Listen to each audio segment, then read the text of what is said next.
Alright folks, our long national nightmare is over. The butterfly minigame is no more. We have ultimate weapon for Kamari. All that's left is Rikku and Auron. I'm reading a fact on Riku's ultimate weapon. There's a minigame that's like you have to play, but you don't have to win to get her ultimate weapon. They just throw out a couple of minigames. And I read up on what your prizes are for completing them all, and they're not very good, so I really don't care if I succeed or fail in the minigames that you play along the way. But it did mention a possibility that I'm hoping we don't run into, where we won't be able to get Riku's weapon until we continue on further in the plot, because, well, I'll explain when we get there, but now I'm a little nervous. At any rate, Auron does not have his ultimate weapon yet, even in unpowered up form. So we need to go to the Mushroom Rock Road, where I need to be careful that we don't accidentally trigger. I don't know if this happened to me on camera or off, but the final showdown. There's a dark Aeon that you can encounter on the Mushroom Rock Road if you're not careful.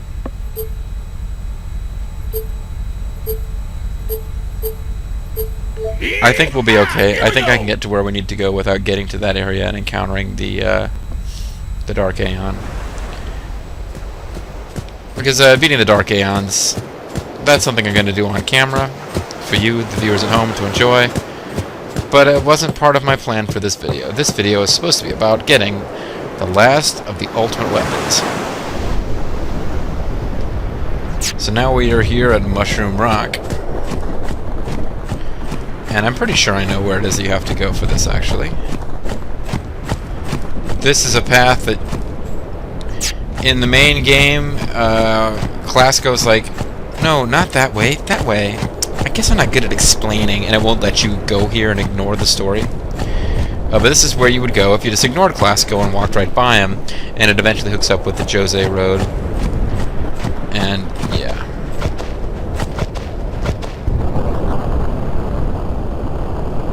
So we've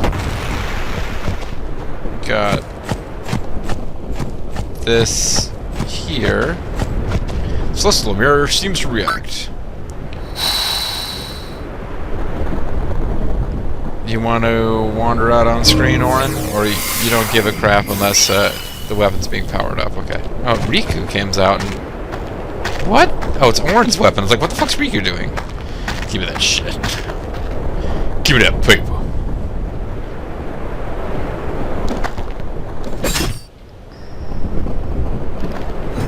Yeah, he gets a lot more involved and does a lot more posing than most characters to simply walk out, grab their weapon, and get on with it. I'm not sure why Rikku was there at all, but whatever. Okay, so if we keep going down this way, we run the risk of getting a Dark Aeon fight going that I'm not interested in doing right now. So instead, we have Yuna's wearing the Peaceful Ring. He's wearing a big fat engagement ring with a huge rock, the Titus bought her, and because he spent like most of his life savings on the ring, the diamond, it is the Peaceful Ring because it calms Yuna down when she feels like yelling at him. That's me with pointless sexist bullshit. Alright. Now, I just went the wrong way, didn't I? Okay. My old man brought my mom this is a gold band ring, and she still has that same wedding ring. She does not have a wedding ring with a big diamond in it. They did not come from America, and I guess the traditions are a little different. And he once said to my sister, describing the economic state that they were in when they were married and how much money they had between them and their plans to start a family. My father once said, "Your mother would have shit a brick if I spent that much money on a ring." And it's funny because my dad will swear and stuff. My mom not so much. The idea that she would shit a brick is, I don't know. The final showdown with Shin. You know what? Chicken butt. No, I didn't think to look and see if we've already got the stuff. I think Mars Crest and Mars Sigil we might already have. But it won't be the Mars Crest and the Mars Sigil because of them reassigning stuff in this game. Wow, we've got all the crests and sigils except for the Venus. And I think that's for Rikku in this version of things. So no, actually we've got everything we need for Auron. I had the crest and the sigil, I just didn't have the sword itself. So actually we can get Auron's ultimate weapon and then jump straight onto into Rikku's, because with Rikku we already got the crest of the sigil. I forget which one it said now. In the treasure chest in the 4th area of Sanubia Desert. Already got that, I'm sure. I think.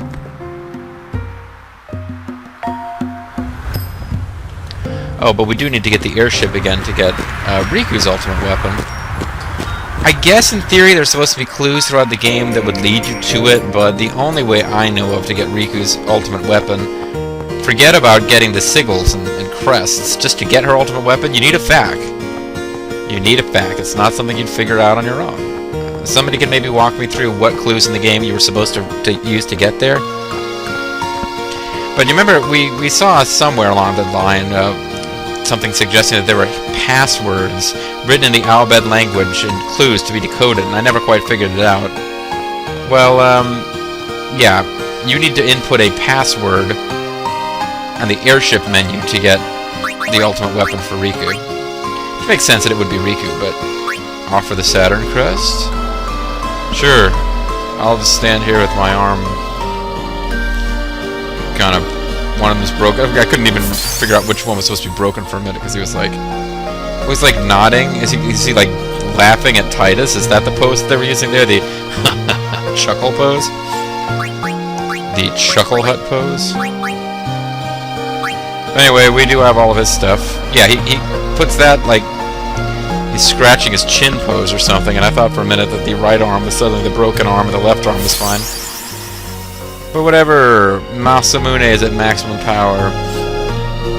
Read up on an ultimate weapons fact, which I have no particular reason to disbelieve. The Masamune is the only ultimate weapon that is not at its strongest when the character has either max HP or max MP. With Auron, the lower his hit points are, the more damage he does. He's got the Nameless, the Alcade, the Beastmaster, Riot Blade. He's got some pretty cool blade names, but this is actually, I think... Evade and counter would be better than counterattack, but first strike is better than double AP at this point in the game. Because you really need to be using like fancy AP trickery with the monster arena in order to level anything other than a snail's pace. You can't just fight regular enemies anymore, expect a level. So, everybody but Rikku now has their ultimate weapon. And we will spend the rest of this video working on getting Rikku's ultimate weapon, and hoping that my decisions are not made... Well, maybe this is a good way to let fate take its course. The game might make my decision for me about when we start the plot missions. Because we might be forced to do more plot stuff before we can get Rikku's ultimate weapon.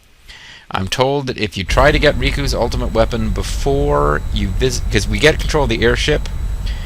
We went and we did the visit with Maester Micah. If we had gone after her weapon before visiting Maester Micah, I think we were good. Once you visit Maester Micah, we may be locked into plot stuff. But we'll see. Hopefully I'm wrong. The Owlbed have left riddles in 1,000-year-old ruins scattered across Spira. Decipher them to learn the passwords. Password is Purunga. No, password is... Purunga. Password is God Hand. Somehow you're supposed to know this. Password number 1 deciphered. And now there's a new Mushroom Rock location. Mushroom Rock wasn't a location at all previously, I guess. I don't know.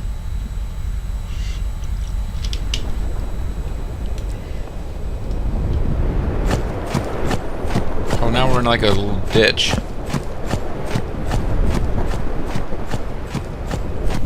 I think you can get here in Final Fantasy X too, but in Final Fantasy X there's no normal way to come here. Celestial Mirror seems to react.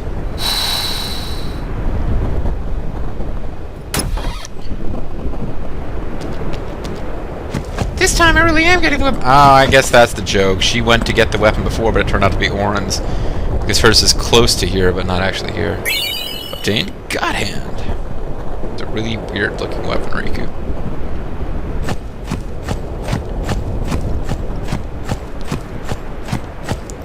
Despite Rikku being one of only 3 playable characters in Final Fantasy X2, a game in which all 3 playable characters have dozens of different weapons they're able to equip.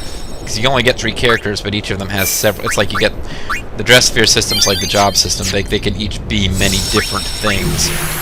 I believe none of the character types, dress spheres, whatever, in Final Fantasy X2 replicate Riku's goofy-ass weapon from this game.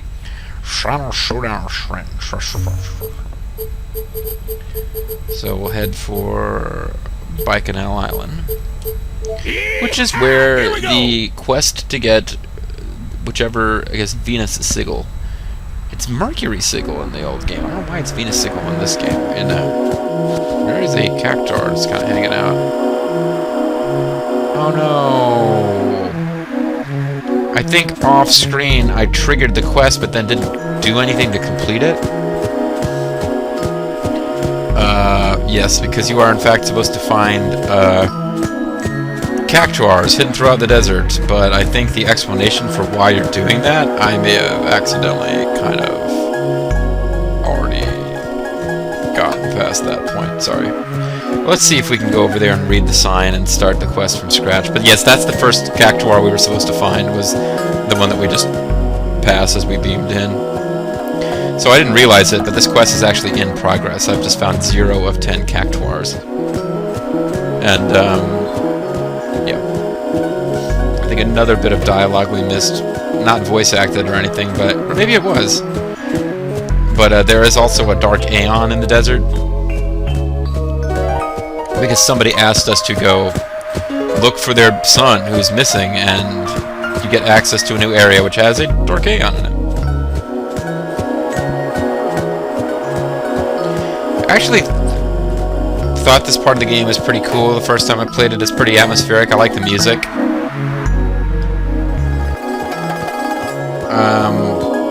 For some reason I was like irritated by, like, I'm trying to play escapist fantasy video games and it's putting me in a desert shithole, because of course now I'm playing it in Helmand province of Afghanistan. But yeah. Music is, of course, pretty repetitive. You wouldn't want to listen to it for long periods of time, but it's kind of cool. Yeah, like I said, it's sort of atmospheric. I think,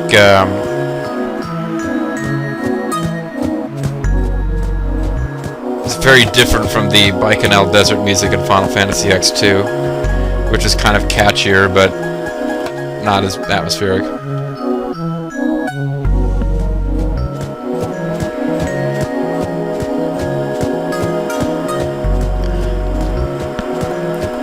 So this is annoying. We'll have a lot of walking to repeat now because I decided I wanted to cross the whole freaking desert and show you the beginning of this mini game.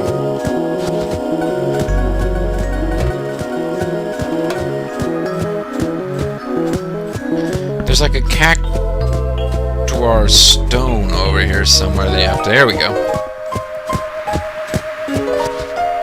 There's writing on the stone. 10 little gatekeepers play in the sand. Tomei's gone. Gone to fetch the water. Be back soon. Okay, that's all it was. All that frickin' crossing the desert was... Ugh. Probably not worth the effort to see that message. But yeah, you read that, and it gives you a clue as to where a gatekeeper is, and you have to find all 10 gatekeepers. Makes sense? Makes sense.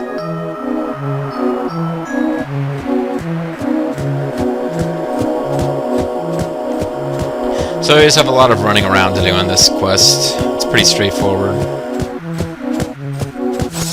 Now we could warp back, because this is where you get dropped off by the airship. We'll save a little bit of walking by having the airship pick us up and give us a lift back.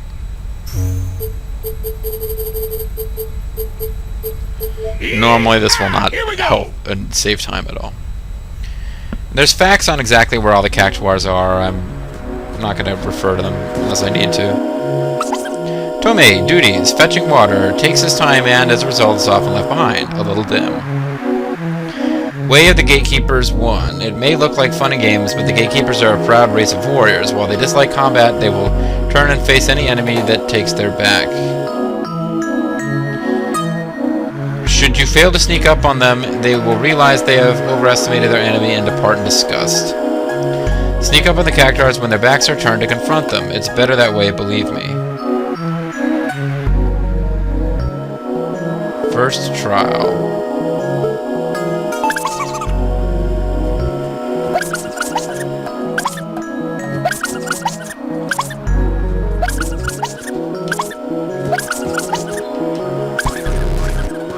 I ran out of time? Okay. Second trial, 3.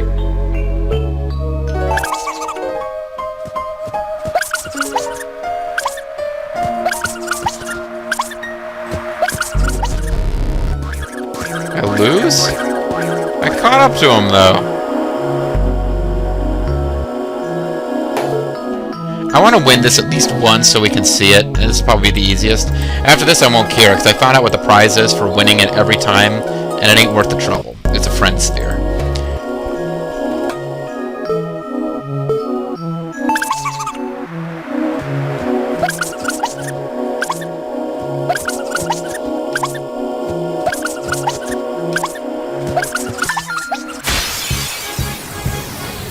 Wait, so we did catch? Don't you run, Needles! See ya! Die instead! Yeah! I guess that means we won. Obtained Tomei's spheres. Fail to catch the Gatekeeper unaware, and you'll obtain the Sphere del Perdedor, which according to this fact means the loser sphere. Best the Gatekeeper maintain his personalized sphere. Collect lots of spheres to receive an award of the village. Basically, you win. Like, if you get the loser sphere, you still win. I mean, Riku's ultimate weapon thing. You just have to find the Cactuars and initiate the minigame, and then you get to win. If you win the minigame all 10 times, and never get the loser sphere at all, you'll get a friend sphere, but who cares? And I'm not going to let the fact that this ancient FX game has the wit to give me an award that means loser sphere, and I'm not going to let that bug me and therefore swear that I will win every time. I don't care. I'm just going to play through. And if I win the minigames, I win. If I don't, I don't.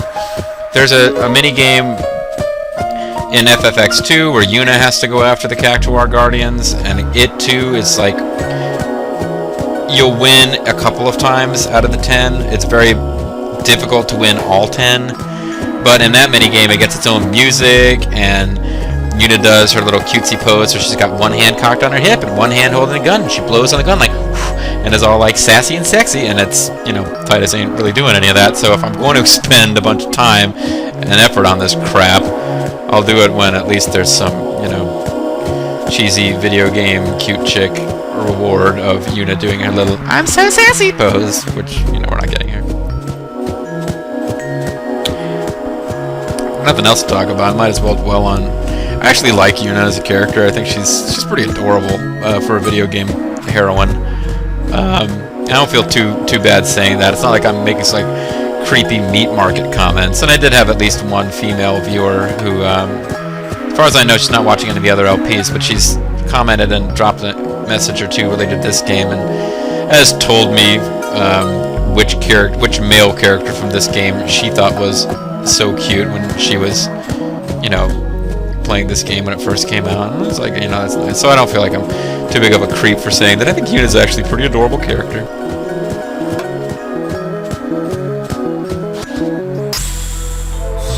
Writing appears when the sphere is set into the stone. 3 little blah blah blah, I missed it. Roviva's gone on walkabout, be back soon. Okay, so I just have to go looking for her. Walkabout's not much of a clue, so I guess we'll just wander around and hope we find her.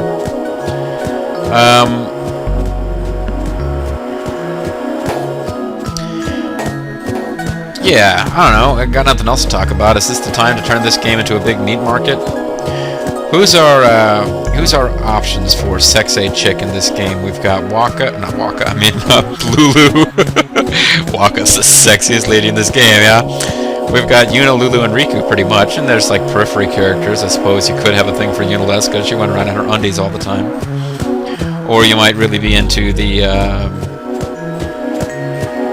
acolyte who has the voice of Sasami from Tenchi Muyo. I feel like the early Cactuars tend to be in that first couple of screens, so I'm going to head that way first. But yeah, walkabout, not much of a clue. It just means that it's walking around somewhere.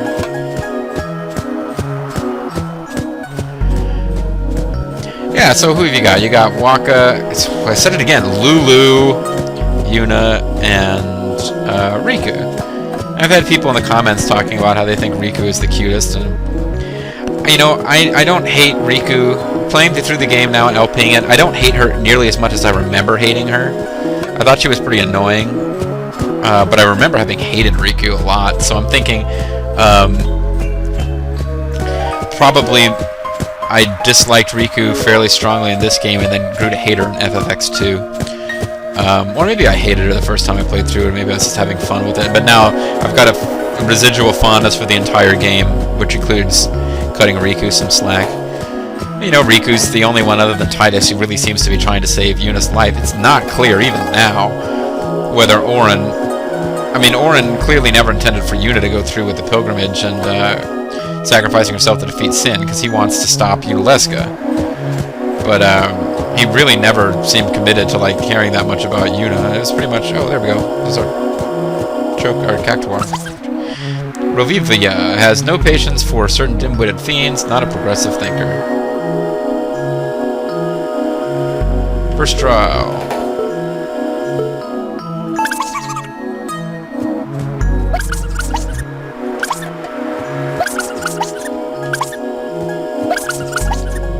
Not really giving me enough time. They don't really give you that much time, do they? No problem. I guess just for the hell of it, we can mug it. See ya. Chocobo Feather's not really worth my time at this point. I've been, like, bribing creatures for mass numbers of Chocobo Wings, which are a more useful item that has similar properties. I think Chocobo Feathers can be used to craft items with SOS haste, whereas Chocobo Wings will give you auto haste, which is obviously a lot more useful. Although SOS haste is pretty useful before you can get auto haste. But anyway, yeah, so Rikku, you know, she's got those little short shorts on, and she seems like positive and sunny and friendly. It's a big J-pop archetype. Often, but not always, blonde chick who's just like incredibly ditzy and silly. And is supposed to be irresistible for that reason. Like, I don't know. It doesn't bother me as much as she does in FFX2. And in FFX2, of course, she has to carry... There's only 3 main characters in the game. Unless you count, like, the male members of the Gullwings, who are obviously, you know, nowhere near as important as the female members of the Gullwings. And poor Rikku has to carry a whole lot more of the story than she does in FFX. I mean, there's only 3 characters, so she kind of has to take over for Titus and Waka. Like, in this game, if somebody needs to say something silly or stupid or not understand for comic purposes, you've got Rikku, Titus, and Waka are all possibilities. In FFX2, it's always Rikku who's being retarded. Writing appears when the sphere is set into the stone. 8 little gatekeepers play in the sand. Little Chava likes big numbers. Be back soon. He likes the big one. Big numbers, huh? The only place I can think of where there would be numbers would be written on one of the signs. I'm gonna move my mouse on my work computer so it doesn't go into hibernate, only because I may, just to save some time and energy, decide to pull out a FAQ and just cut to the chase on finding these guys. But the search, I mean, maybe this tells me the God Hand secrets. Oh, that's right, I'm still missing Albed primers. I'm still like missing 2 or 3. One of these screens had some kind of sign that said something like 20% off discount. Not that that's a big number, but...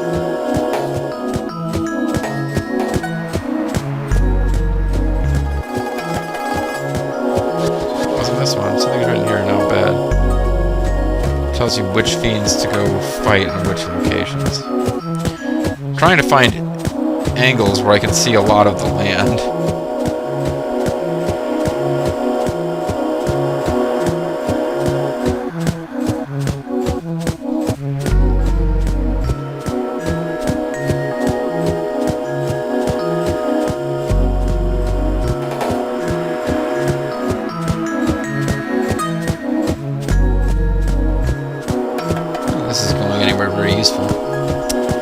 Yeah, so Rikku, more annoying in the second game than she is in the first, so be on the lookout for that when I eventually get around to LPing the second game. And man, you know, if I got frustrated by the mini-games and side quests in this, I don't know how the hell I'm going to handle FFX2. It's basically nothing but a huge collection of mini-games, with very loosely tied together by a central story, which is easily the weakest part of the game. I mean, the combat in that game is actually, in a lot of ways, more interesting than the combat in this game. It's real time, sort of, kind of. Like, there's much more punishment for taking a long time to make decisions.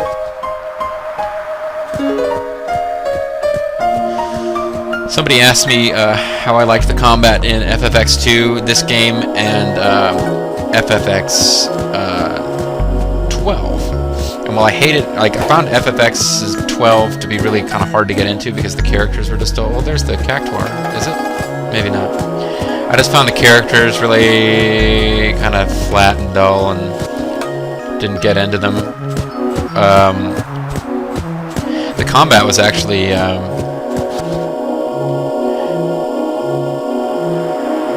20% off all travel agency goods. Looks like an old advertisement. 20? What? 20% is actually 0.2, you know.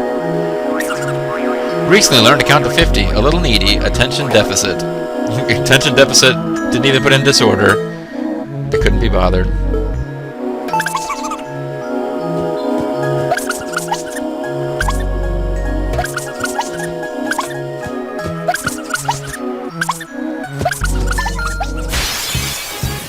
Yeah. It's over. You are very dead, little chocobo. I mean, Cactuar. Piece of cake.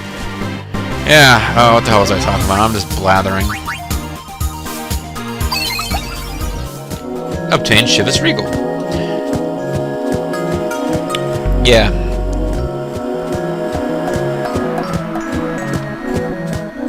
Sorry. Oh, can't get in there. Oh, it actually went to all those screens without needing to. He, she, whatever it is, on the screen where I got the clue. Yeah, but anyway, in the next game, which, you know, I was saying the combat more, you have to be paying more attention. You can't just, like, kind of nod off, wake up, and continue your turn in X-2 or in Final Fantasy 12. But, yeah, X-2 for Rikku. Anytime someone has to be retarded, it's always her.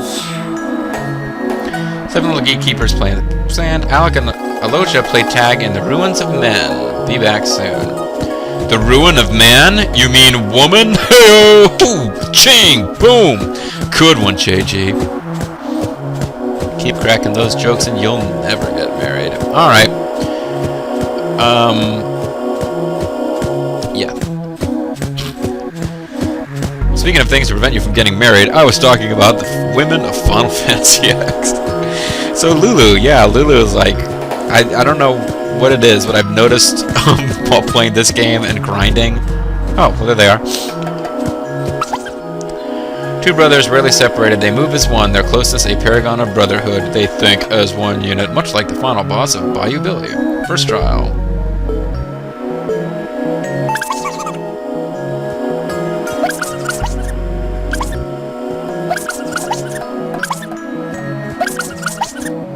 It's red light, green light of death.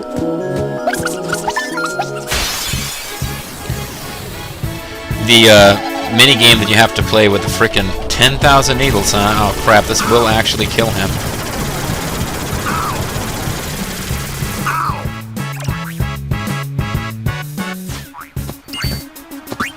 This actually will kill him because I don't have the armor that I should have on them. So he has max stats and he was just brought low by a Chocobo. I mean, Cactuar. That's what you get! Yeah, but it's while grinding, I really noticed. I guess it's just because of the camera angle on this one shot of her casting flare, which I was using during my grinding. They really highlight the. It's I can't deny it. It's hot. It's completely ridiculous. The hourglass like corset figure going around wearing a corset 24/7. But yeah, they gave Lulu this enormous rack, and you know she's the most Lara Croft of the characters in this game. Being said, she's got a personality that would throw cold water on any groin. But I do miss her in Final Fantasy X2 because Pain, the third playable character and the one who's new for that game, is given the really unenviable task of having to take over the plot functions of Lulu as the wise, mature female and Auron as the mysterious figure, meaning that like the two like essential and important but not particularly likable characters, all of their functions are thrown on the new girl. Writing appears when the sphere is set into the stone. 5 little gatekeepers play in the sand. Bacella seeks the shining blue. Be back soon. Shining blue? Shining Himmel? I have no idea what this one means. Maybe she's hanging around in that place where we saw like I mean, I would have thought that. Oh, you know what it probably means? It probably means the save sphere. I was thinking it could mean the water, but we already had one at the Oasis. Midnight at the Oasis. And I was thinking, well, it could mean sometimes those ancient Albed signs are blue, but the one in the desert here wasn't. It was kind of a black. Something's written here in Albed, yeah.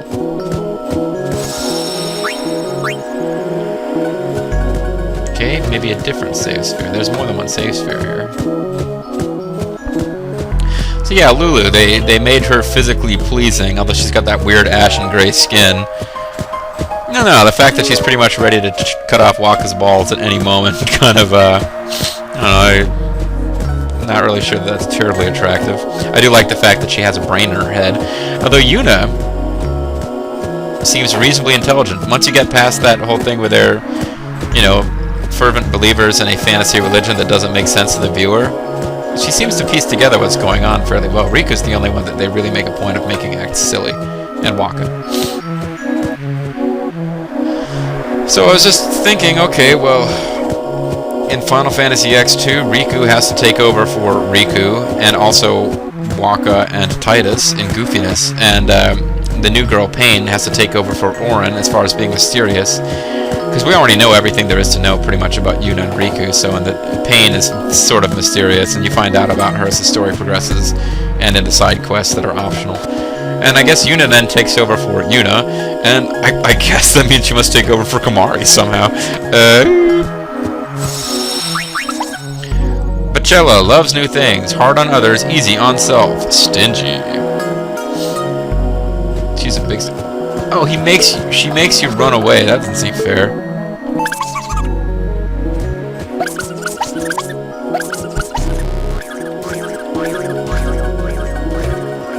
So do I get another try, or is that it? I don't really care.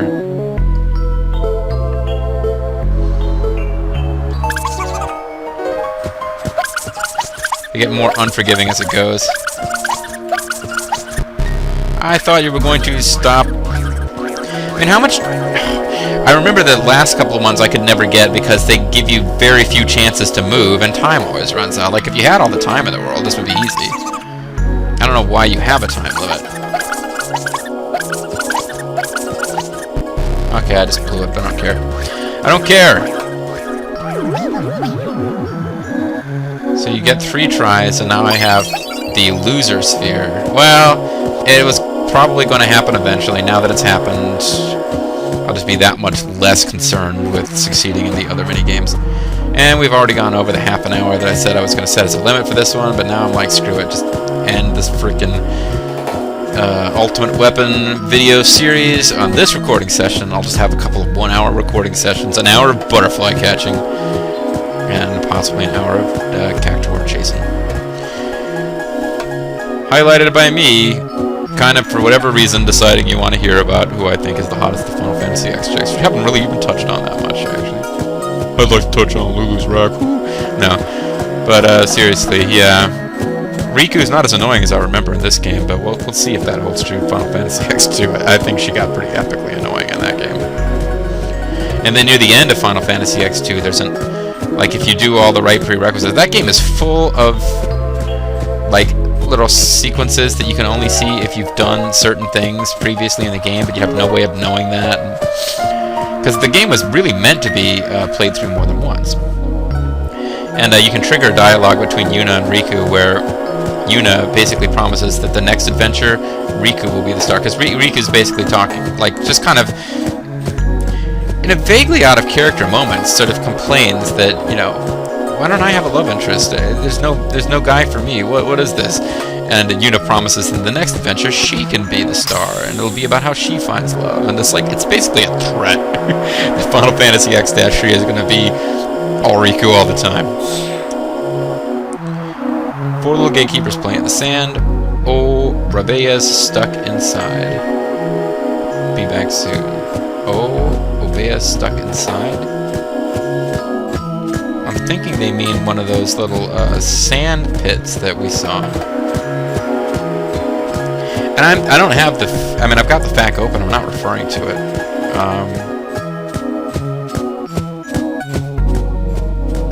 There were these little sand pits. She's probably in one of these, or he's in one of these.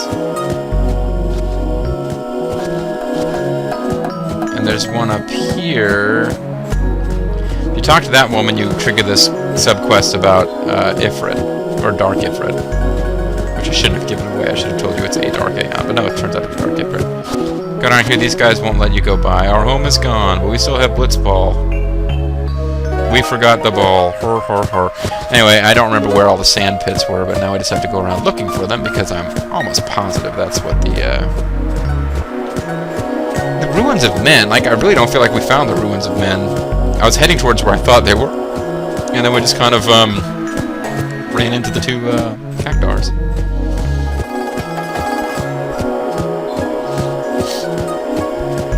Now, the Cactuar minigame in Final Fantasy X2, I don't know why I feel like chatting about and spoiling Final Fantasy X2 for you, but in that game it connects to...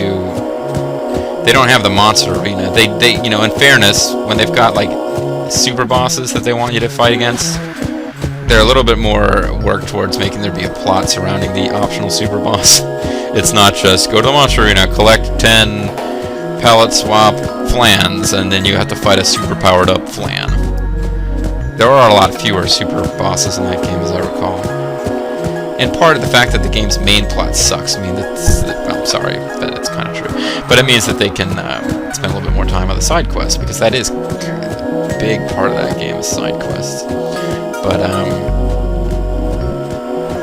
yeah, there's like a super boss in the desert that is connected with the quest where you run around communing with the cactuars. It's always weird when these games give you like a cutesy enemy type and then try to gradually build up the idea that they have their own culture or society or something, but still you just fight them all the time. Like the Lost Odyssey, which I could LP that. I've got an Xbox. I played through and beat the game. It was made by one of the guys who was like a big Final Fantasy guy. I found the game pretty... I don't know, I remember really having enjoyed it when I first got it, but it had been a long time since I'd played an old school console JRPG, so it was just kind of fun to have that experience back. I remember like having a day off of work and just sitting around and playing it. It was weird. I was grinding, and I just found it really enjoyable. But as the game went on, and I found that I didn't give a rat's ass about the story or any of the characters, it kind of sucked a bit. But where the hell is this cactuar trapped? I don't feel like this. I feel like the sand pits that we're talking about didn't start until you'd gotten a little farther into the desert. I don't think they were back in that beginning section, so I think we probably missed where we need to go and need to keep exploring over, more like around here. On that very last screen, maybe. But I'm pretty sure it is one of the one of the little quicksand pits with a up in here? No? Pretty sure it's one of the quicksand pits that they're talking about where they're stuck. Yeah, whatever. Anyway, what the hell was I talking about? I was talking about Lost Odyssey. What was I even talking about? Oh yeah, there's these... I don't even remember what they're called, but there's these little weird enemies in that game who have like acorn heads, and they're Kekolons or something like that, and they have a magic spell where they turn you, and they give you the Kekolon status ailment, which I think means that you can only do 1 damage with physical attacks or something goofy, but you know, you're fighting them, and you're fighting different colored versions, and they have Kekolon wizards and Kekolon whatever, and it's like they're trying to build up like a trademark creature along the lines of Cactuars or I guess Moogles. Moogles are usually nice in these games. Cactuars are usually an enemy type, and Tonberries aren't always an enemy type, but they're kind of have become a sort of a cute mascot type of enemy. But they do that in that game, but they have their own village that you go to at one point in the story, but even when you go there, you encounter them and kill them, and you're like, what the f... You're like, what are you, some kind of like psychotic bastard who's hunting down and killing these little cutesy guys? And the answer is that yes, you are a psychotic bastard. So I'm glad I was able to straighten that one up for you. Did we already look in this one? Almost certainly did. Yeah. There's like a whole cactus valley down here, which I think in this game it is a Cactuar village. I know that in the second, you know, in X-2 you can do Cactuar stuff there.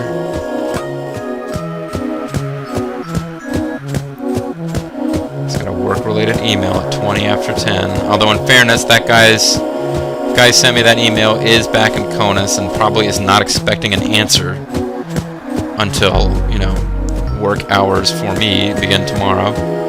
Still though, I'm like, work emails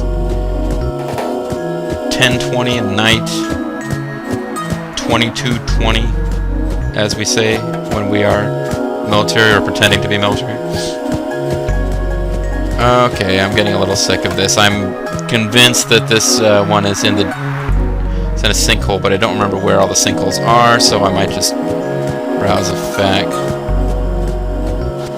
In the 4th area, which is... Okay, it is in the screen I've been searching. Oh. No, it isn't. Oh. It's in a treasure... Okay, well that one I feel bad. I cheated and looked because I thought it was in a sinkhole and I couldn't figure out which sinkhole. No, the next one is going to be in a sinkhole. This one's in a treasure chest somewhere. So I guess I just have to go looking for treasure chests. And now, as people have pointed out to me, I freaking missed treasure chests. Like, on screen you can see the treasure chests and I just walk right by and ignore them.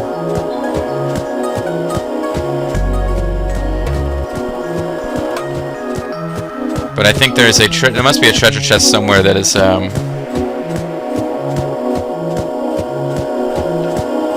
there's a treasure chest somewhere that I've probably already opened, either while off screen trying to do monster catching stuff, or I don't know.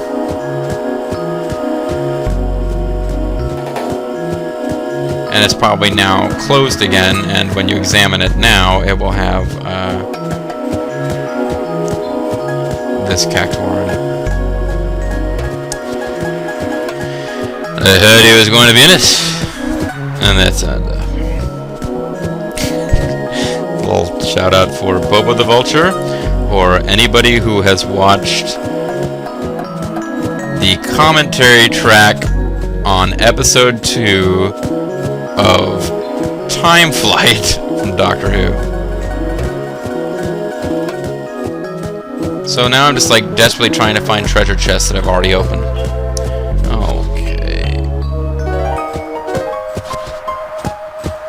I think it actually is in this area. I just need to keep searching until I find a damn treasure chest. that I either missed or it is newly available as something to look for.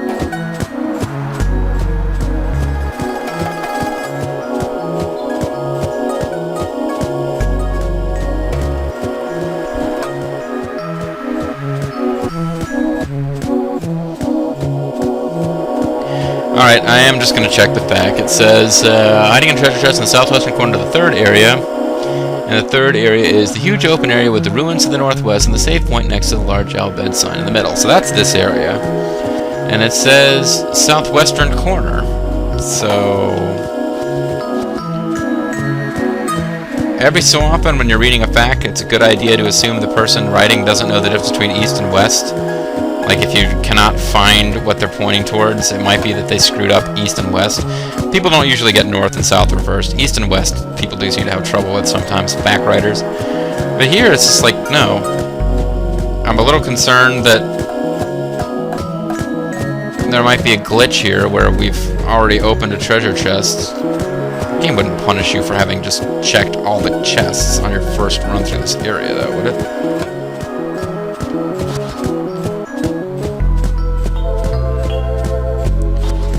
It seemed like it said southwest.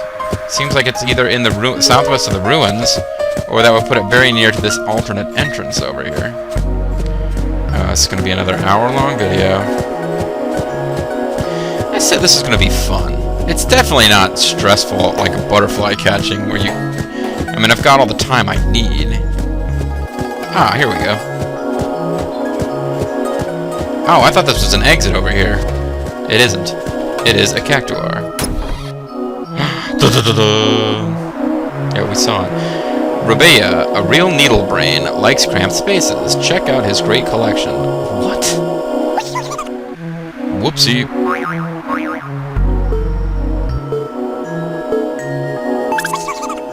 Assume we're supposed to ignore the treasure chest if we want to actually win.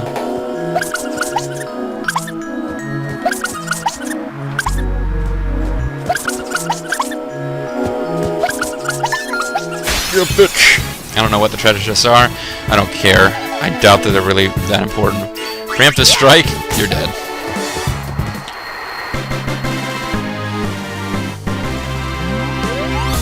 Alright, so the next one is actually trapped in a pit. We got one loser sphere. I think, from what I read, you can afford to lose one and still get the best prize, but I don't really care. Maybe you need the best prize to get the best sphere, or you need to get all the spheres to get the best prize, but the best prize, unless they're just outright lying to me in this fact, is a friend sphere. And friend spheres really ain't all that impressive. There's other ways to get them, certainly. I mean, by this point in the game, it's ridiculous. Your prize for capturing certain types of monsters tends to be 99 of some crafting item.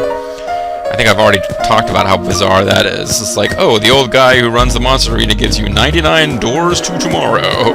Which I don't understand what the hell that item is supposed to physically entail anyway. At any rate, this will go an hour, but... Writing appears when the sphere is set into the stone. Three little gatekeepers play in the sand. A fire inscription, the Lord of the Hole is gone. Isra thinks. Be back soon. What? See, now that last clue would have led me to start searching for a pit. This one, not so much, but this is the one that's actually in a pit, so whatever. And I know that because I went looking for help on the last one, thinking it was in a pit, and then not being able to find it.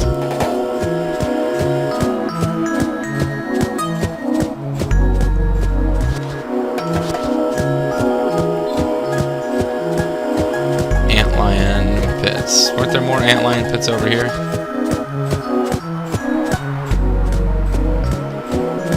I opened you, right? Yeah.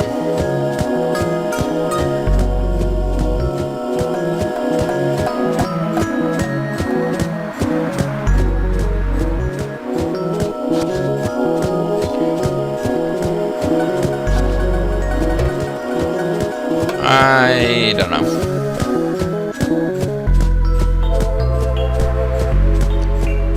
Maybe it's up here towards home. The directions just tell me an antlion pit. I think they would have told me which one if it was actually this one. There's nothing over here. Certainly no cactuars. Let's get the F out. Alright, so there's another antlion pit somewhere.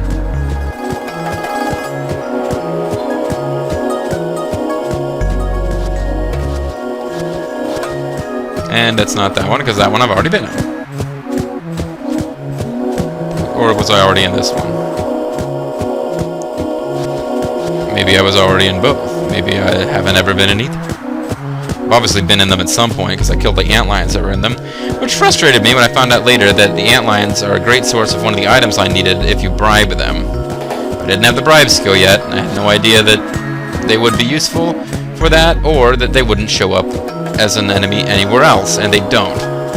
You don't even have to catch them for the monster arena. I think they are uncatchable if you do have a catcher ball when you fight them, or if you avoid them and go after them later.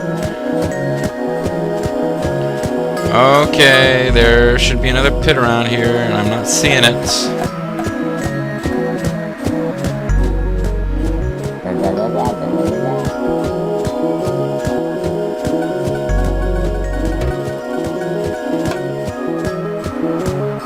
Try to get up on the high ground in the hopes that that will allow me to see better, but... Okay, somewhere around here there is another pit that I haven't been in. Or the facts messed up. Just the facts, ma'am. I don't want to be so quick to blame the fact. I started... This has definitely proven true before when reviewing facts. That you read it and the directions just don't make sense. El Tyree was always complaining about this in Final Fantasy Mystic Quest, which I don't think he ever even finished, now that I think about it, but, and I never want to be too hard on fact... Well, there's the damn cactuar anyway. I never want to be too hard on fact writers because, you know, they don't usually make any money off of it. The Philosopher About Town. Today he digs holes again. A cautious sword. But yeah, I have read ones where it said all the way to the left or all the way to the east, and it was just completely reversed. Oh, what? I accidentally inched forward a little bit there. I don't even know why I'm trying to win, I just...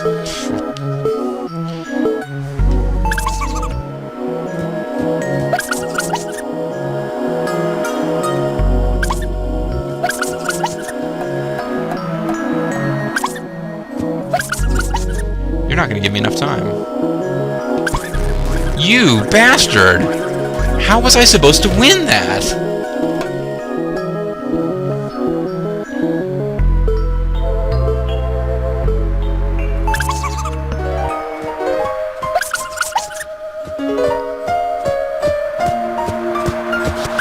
Aha! You can cheat.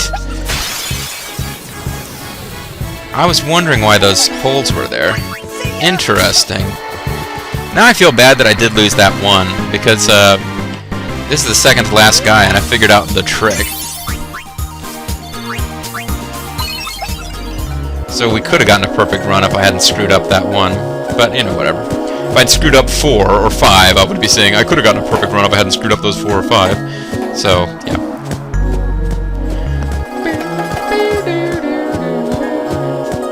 Now I think I need to save before we do this next one. Gradually lighting them up. Two little gatekeepers play in the sand. Much curious, Elio has left on a journey. Be back soon.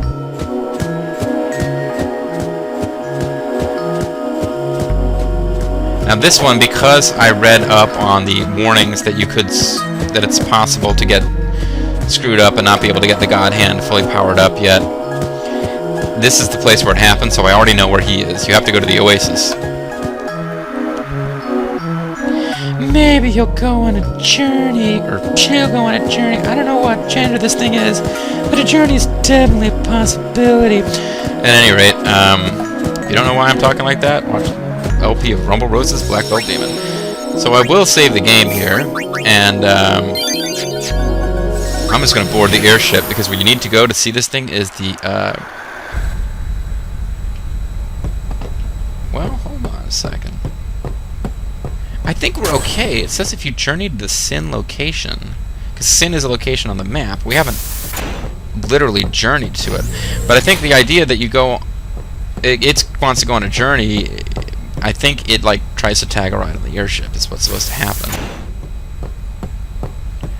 Although maybe you have to go find it in the desert and then it goes on the airship. I don't remember exactly how it worked, except that controls reverse on that screen. And then they take a second to get righted again. It's weird. That wasn't me, that was the game. I'm pressing up on the joystick. Now I'm pressing right, now I'm pressing down. Now I'm pressing left, now I'm pressing down. It's a couple of screens. It's an emulator issue of some kind. Things just get reversed. But anyway, maybe I'll go on a journey. One of the sexiest things you can possibly say, ladies. Just remember that. Just make sure you say it like it's really evil for some reason.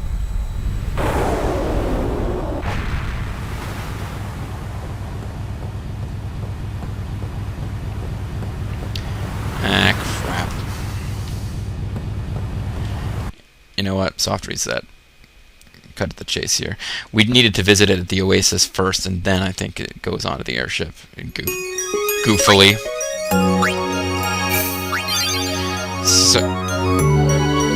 So I'm going to short circuit a certain amount of running around. Although really, how much time did I save, if any, here? We still have to go through the loading screens for the airship. Or talking to Sid and selecting Sanubia Desert. Showdown. This is probably very slightly faster. Yeah! Here we go. Bitches! Booyaka booyaka! 619, drop booyaka booyaka! Booyaka! Weirdness! Because he's gone on a journey where he's gonna, you know, swim out of the desert somehow? I don't know.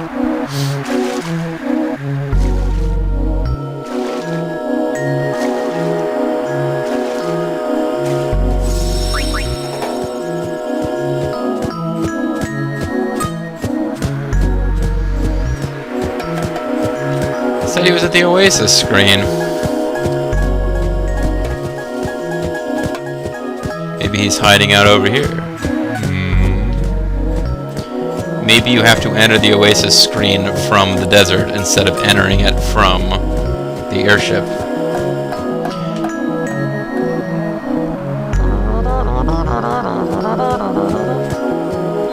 I don't remember if anybody was on that screen, actually.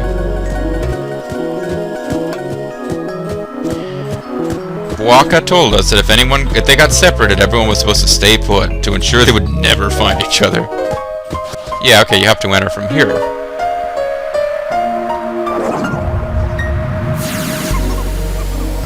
He beams up to your airship. Little bastard.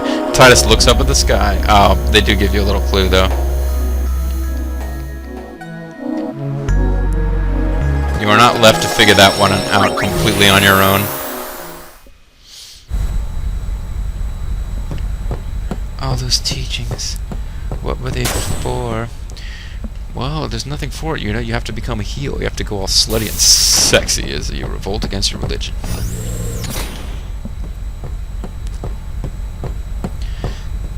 You do like, was this talk about the Black Belt Demon? She goes from wearing a judo outfit to like a kind of kimono type, still Japanesey traditional, but like totally slutted up. And undies.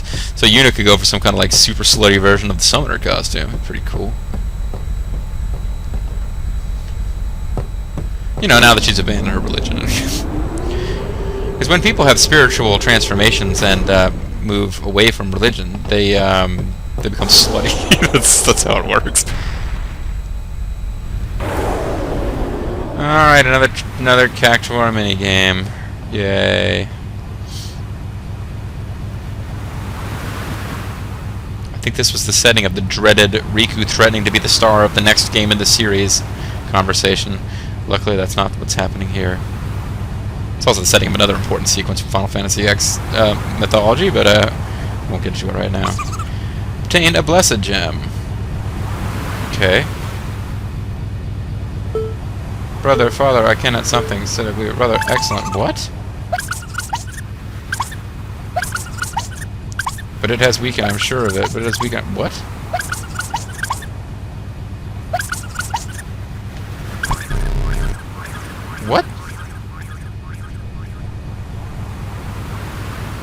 I don't really understand what was happening there. What? You're kidding me. I cannot believe what I see. Believe it, son. They've done it. Rikku, excellent. Oh, this is okay. I think I understand what's happening here. The game is screwed up. It's throwing dialogue at us from the plot scene where we start fighting Sid.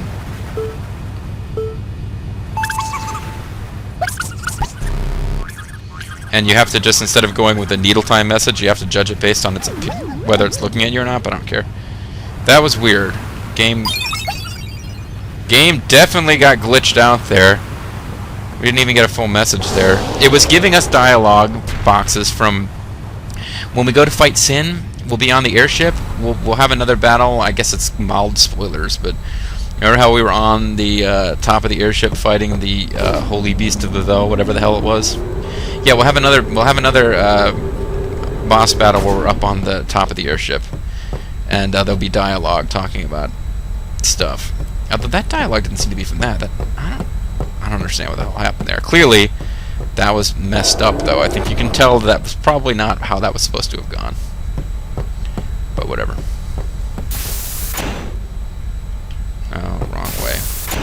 Navigating this place gets confusing to me because I can't really tell what door Titus has come out of. Is this... or is this taking me to the wrong place now? Ah, here we go.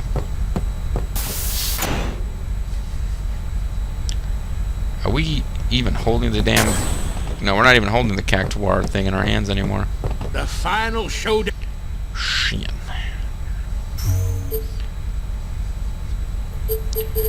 Another hour-long video. Here we go. This is not how these are supposed to go. This is not Dungeon Keeper 2. Sadly, as much as I enjoyed Dungeon Keeper 2, it ended up being my least watched of my recent LPs. Probably because I had videos that were like 2 hours long, and it's kind of tough to ask people to sit through all of that. I don't know if it would have been better to break that one up into little pieces or not. I honestly don't know if more or fewer people would have watched that LP. If I had just like each of the missions was like 4 or 5 parts and they were all half an hour long. I don't know if more people would have watched it that way. Certainly you can break it up for yourself and you don't have to watch the entire video in one sitting, but I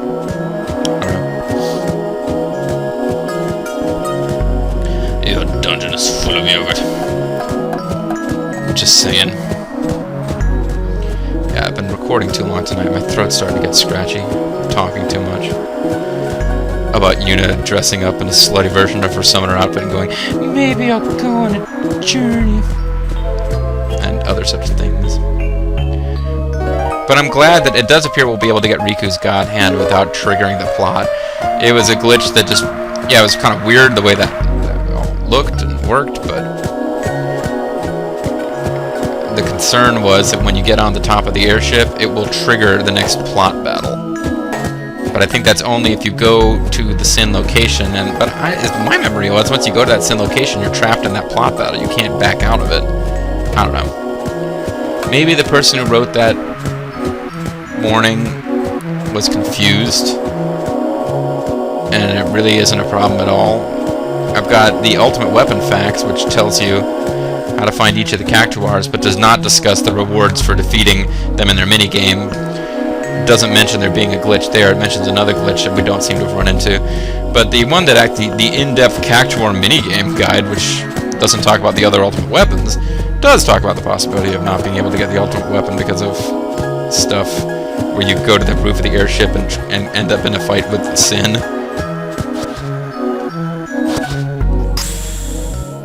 Writing appears when the thing happens. One little gatekeeper plays in the sand. Flail is always behind. Be back soon. The guy you never invite, but he always shows up anyway. Cheeky.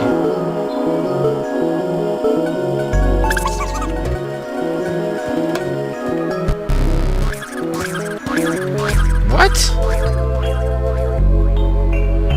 I don't understand that. It didn't give me a message. Maybe you don't get a message on this one.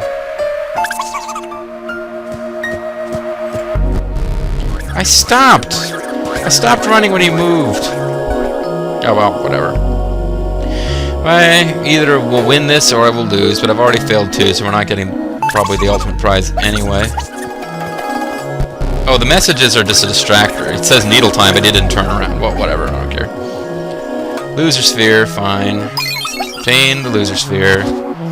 Pop the loser sphere in place. Writing appears. There's writing on the stone. Hey, their mouth is orange. 10 little gatekeepers play in the sand. Tome is gone. Gone to fetch water. Gone for good. Oh, because I killed him. Gone walkabout. Gone for good. Gone for good.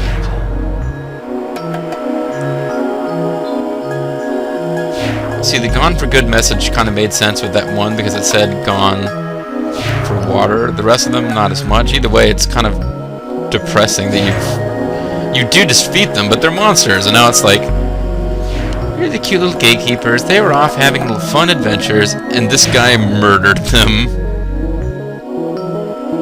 He's always behind, but now he catches up with the others. In hell! When you get there, say hello. He's a nice guy, but I know he's there. Nobody's here, the sand is gone. And now you can go down into the valley that's full of giant cactus. Which are, I guess, I don't know, some kind of like super cactuars? I'm not sure. Jumbo cactuars? This game has a cactuar king, it does not have jumbo cactuar. Or jumbo cactuar. I don't know why I'm trying to call them cactuar. I've been calling them cactuars for years. At any rate, this location is an important plot point, sort of, kind of. It's an optional side quest plot point in Final Fantasy X2. In this game, it's just a place where you can get some treasure chests, including the Venus Sigil. She's your Venus. She's your fire. Your desire. Venus was a name. Got it. Oh, baby, she's got it. I guess I could search this place for treasure chests. I mean, it took us an hour of LP time to get here. I might as well make sure I'm not missing another treasure chest back here. But I didn't see any, and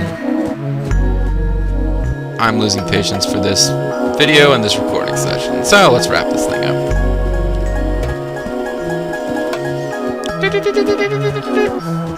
We will have to come back here to fight. I've already gave it away. Just in case you weren't paying attention. One of the Dark Aeons. I won't tell you which one this time, but if you're paying attention, you already know. We'll have to come back here to fight that Dark Aeon. I've also heard rumor about a glitch when you defeat one of the Dark Aeons, so I'm not looking forward to finding out that I can't beat the Dark Aeons. I'm pretty sure I need to defeat all the Dark Aeons to unlock this game's ultimate super boss, which is not in regular Final Fantasy X. Final Fantasy X has its own final super boss you get through the Monster Arena.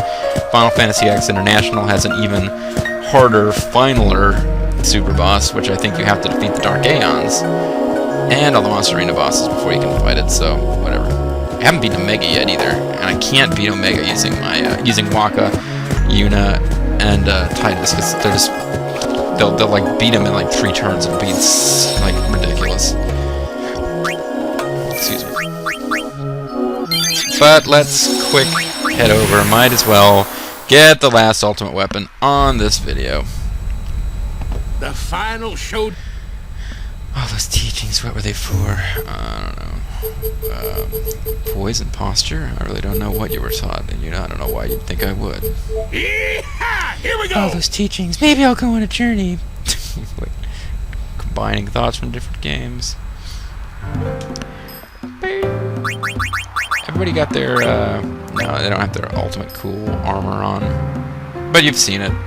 Everyone's got armor with that. And I'll keep the death-proof armor on, because the next time I play the game I probably won't be recording, I'll probably be grinding for more fortune spheres. And that involves having the death-proof armor equipped, because that's what makes it easier to deal with the boss who drops fortune spheres. But yes, for the first time ever, and it's only on an emulator, it's not on the real game, on a real PS2 memory card, but for the first time ever, I am now going to actually get all the celestial weapons. I said before, the toughest one to get that I actually pulled off was Kamari's. But I never got Lulu's and I never got Titus's, and now I will get them. It will be awesome. Have you the celestial weapons? Rikku must offer the Venus crest. I'm your Venus. I'm your fire. Your desire. Stupid poses. Oh, she doesn't even like let it float up like you're supposed to. She stands there and does a stupid pose. Still, it's better than her doing the like doggy paddle in place weird pose that she tends to do. And then she walks away from it without even giving it a chance to fully power up because she's stupid. I wear short shorts.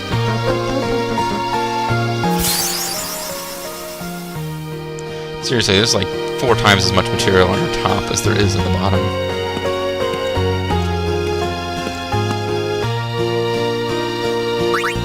No, there's no more weapons to present! I've done them all! I don't even know what happens if you try to present the same weapon again.